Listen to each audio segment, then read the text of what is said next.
Hello and welcome. Today's guest is the founder and CEO of Veritas Ventures, a strategic advisory firm for innovation, technology, and digital transformation. Committed to impact and innovation, she is a member of the expert group on digital platforms and ecosystems for the World Economic Forum, an innovation expert at the United Nations, and a responsible leader at the BMW Foundation. She is also a joint venture partner with the Founder Institute and serves as their GCC Advisor.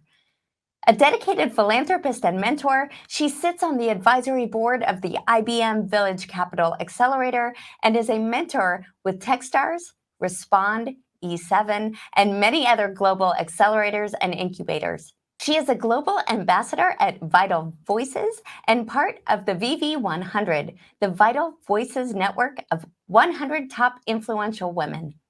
An impassioned advocate for women empowerment and specifically for women in venture capital and technology, please welcome Vera Futorjanski.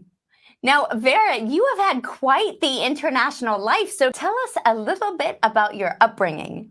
First of all, Ellie, thank you so much for having me. It's a pleasure to be here and it's good to see you again. I wish I would be live in the studio with you right now, but we have to do this online. So it was an international upbringing indeed. I have several nationalities in my closest family. My dad is Russian Ukrainian, my mom is German French. I grew up in Germany, was born in what is now Kazakhstan, went to high school in the US, to university in the UK, also studied in New Zealand. Well, really lived in 10 different countries. I'm living in the UAE right now, and it's my 10th country to live in. And I think, this being an immigrant child, but also having lived in so many different places really formed me as a person and formed a lot of my values and my views on the world. Absolutely. So when you are living such an international life, you're seeing so many perspectives and cultures and historical influences, cultural influences, the food, all of the different things. I mean, I can only imagine that really imprints and informs your global perspective as you go forward. So what do you say was the biggest impact that this global life has had on your framework and your perspective? It's a really good question. Well, I think I will start with what was the scariest thing I've ever done. And one of the most scariest things was when I was 17 years old, I received a scholarship to go to high school in the US.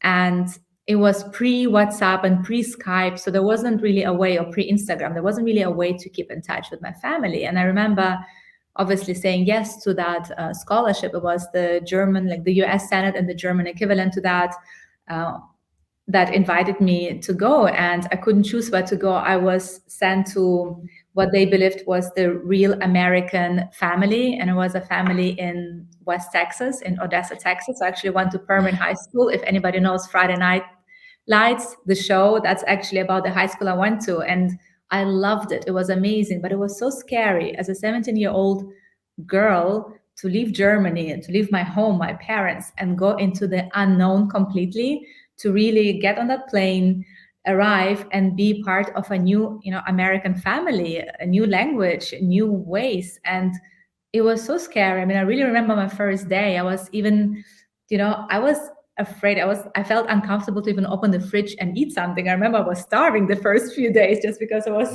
so not, really not feeling comfortable. But that shaped so much of my views of probably also building trust, building self-confidence, opening up to cultures.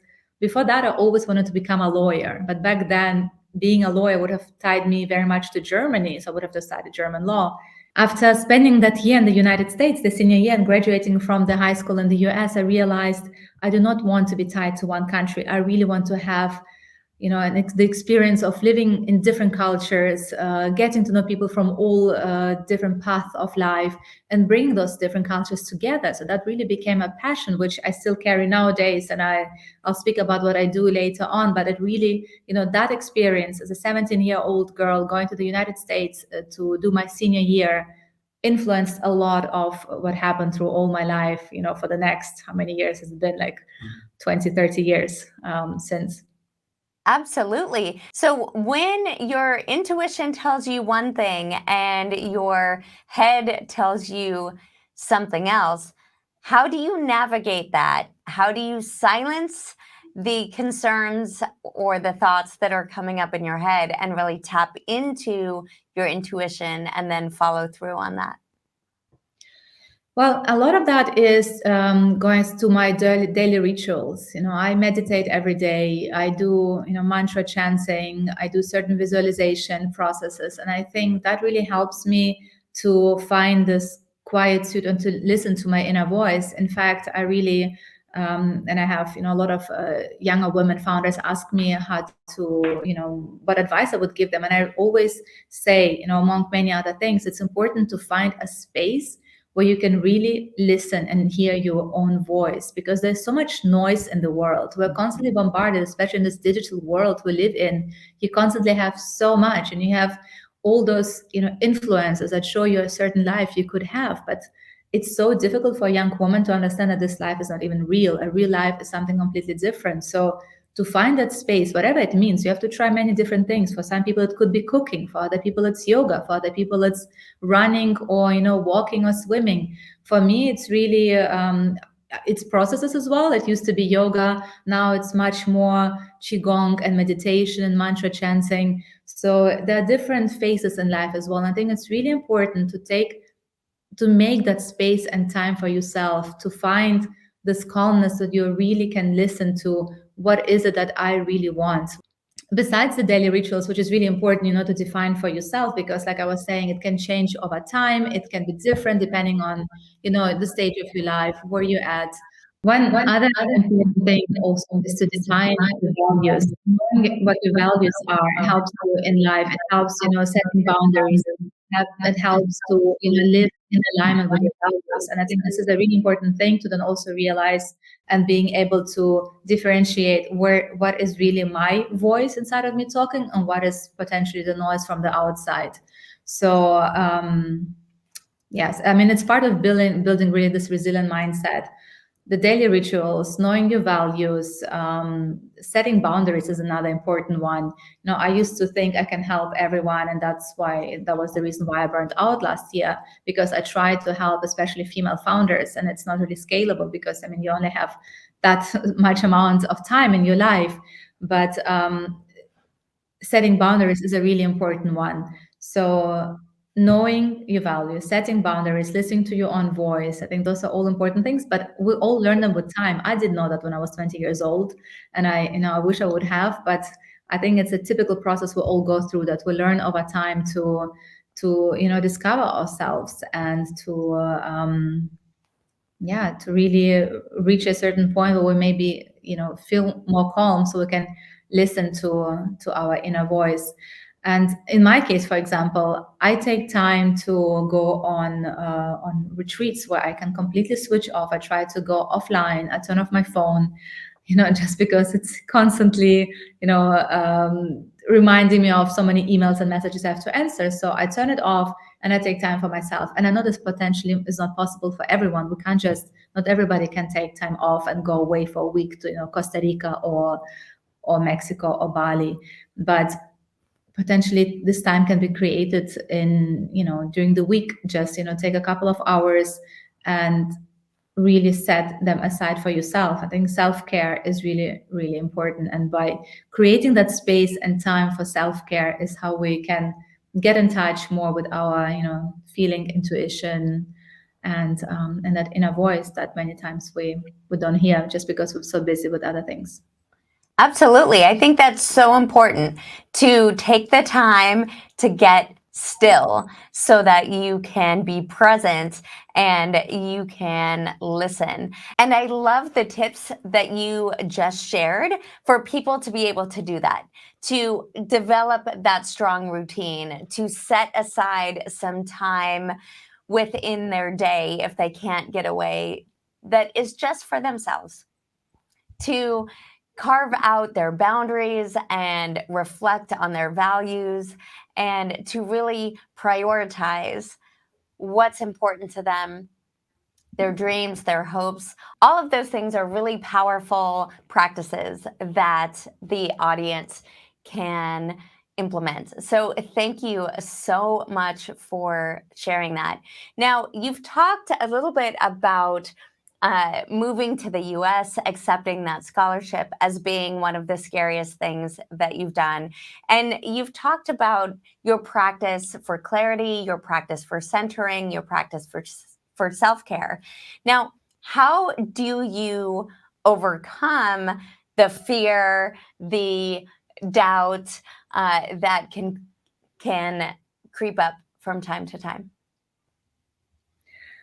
Well, I still am afraid of so many things. In fact, I'm starting a new project right now, and I'm afraid. What if it fails?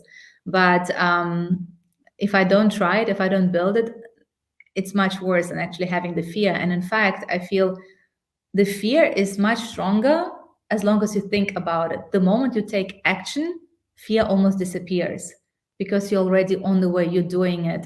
It's scarier to think about it before you actually have taken action, I realized.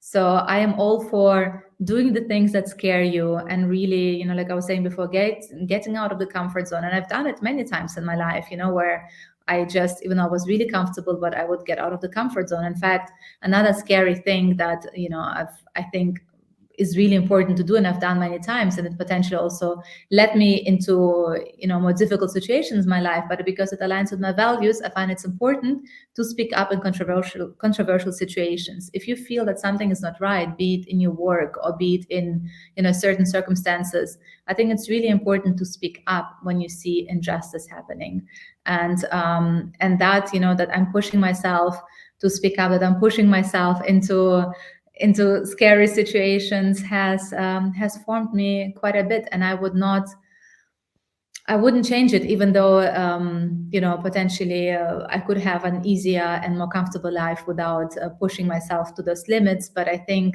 we only live once, and if we don't go all the way, don't speak up about what's right, then in my case at least, when I reach my whatever age it will be, hopefully, I'm all about longevity. Hopefully it will be a very old, healthy age.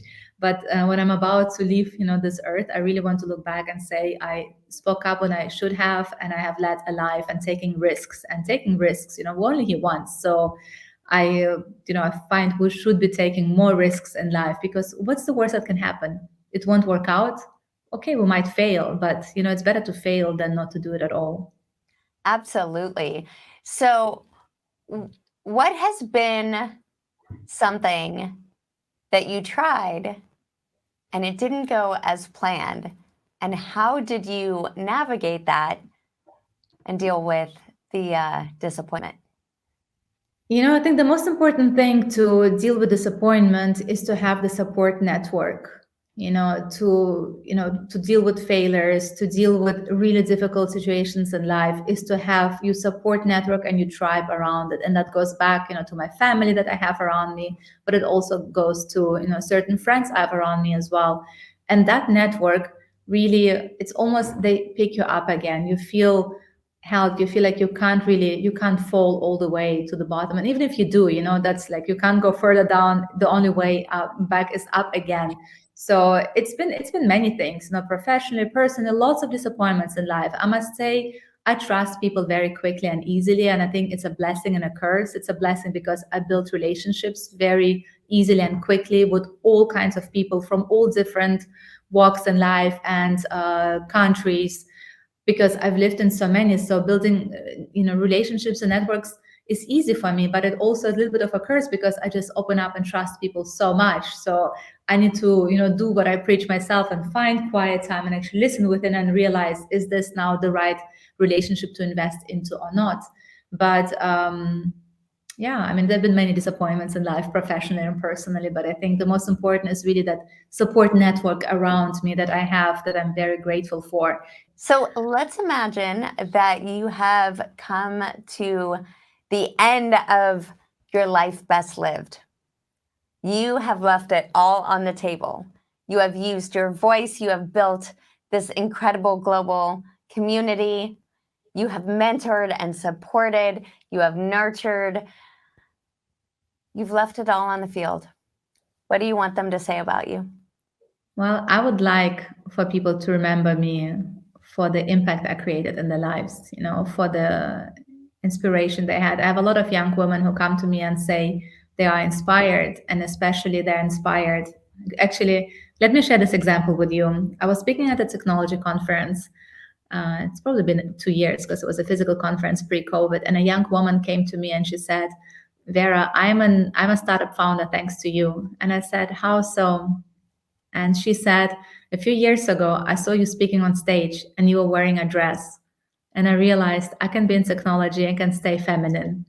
And that was a very, defining and beautiful moment that I was able to, subconsciously, like not knowing, but I was able to guide this woman to her fullest potential because she saw me as a role model there, and that she can stay feminine and be in technology, which is a very male-dominated field. And how did that feel? How did it feel to know that by you showing up as the full embodiment of you and being you, sharing your gift, standing in your power, your beautiful, divine, feminine power in this male-dominated space at this tech conference? How did it feel to hear that you had been a role model to her and you had changed her life because she was able to see herself in you? Honestly, I felt gratitude. I felt grateful to her for sharing that with me. I felt probably even grateful to myself, that I did not become somebody else just to fit in. So to really continue being myself, even if it's tough, even if it's if it means losing your job, even if it means, not having the comfortable life, but to really staying true to yourself, I think is really important. So it's empowering. It's a lot of gratitude. It's it gives meaning. I really felt, it's a life worth living when you inspire other people to do what they previously thought potentially they can't do just because they haven't seen somebody like you in that space. So I think the more women would be themselves and really just show the beautiful, strength and empowerment and femininity, I think the world is becoming that place as well. I see a lot of change happening in the world in that respect. So, well, at my funeral, whenever it happens one day, I'd like people to come together, drink champagne, dance, and then speak to each other and say, "Oh, Vera introduced us back then. This is how we met." I want them, and throughout my life, having made friends, I want women, whenever I build this network, to go away not saying I made a business connection, but going away saying I made a friend today. I'd love to have a lot of friends at my funeral whose life I have impacted truly, and that will be a life worth living. If people remember me by having made friends because I introduced them, because I've been part of certain moments of my life, and they became friends. Yeah, I'd I love love that. to be able. I obviously won't see that, but I'd love this to happen. That people will remember me because they made truly beautiful friendships with with either my community, my network, or throughout my life. I'd like to be remembered for that. So beautiful, and so it is. So how can people contact you? How can they get in touch with you? How can they learn more about the different things that you're doing and about the community that you're building? So the community is still in the making. I hope to launch in a couple of months, and I will definitely share more information once it's launched. Otherwise, I am on LinkedIn, I am on Twitter, I'm on Instagram. My website is veritasventures.co. Please, I'm always, happy to meet more inspiring, amazing people from all over the world, and I'm sure people who are watching your show are some of the most inspiring and amazing people. So, thank you so much for having me. Thank you so much for being here. Before we sign off today, any parting words you'd like to share with the audience? I think it would be going back to what I was saying before of not being afraid to take risks in life and to be, to be open to fail and to really believe truly in oneself, but also believe in the universe. I very much believe in the universe as well and in the serendipity of events that take place to be at the right place at the right time and just trust that the universe has you back and just trust, in your own capabilities as well, that no matter what happens, no matter how far you fall, you can always get back up because you have the strong abilities and capabilities. The most important takeaways I'd like for you to remember from this is speak up, take risks, and don't be afraid to start over. You can do this. Amazing. Thank you so much. You can do this. You can do this. I love that. Use your voice, take risks. Don't be afraid to start over. And remember, you can do this. Thank you so much for spending this time with us. I know you are coming in fresh off of speaking at the conferences and that now you have just landed back in Germany. So thank you so much for taking this time to be with us here today. We appreciate it. Thank you so much for having me, Ellen. It's really wonderful to see you again. And I hope we'll meet in person again soon. Likewise. Till next time. Thank you.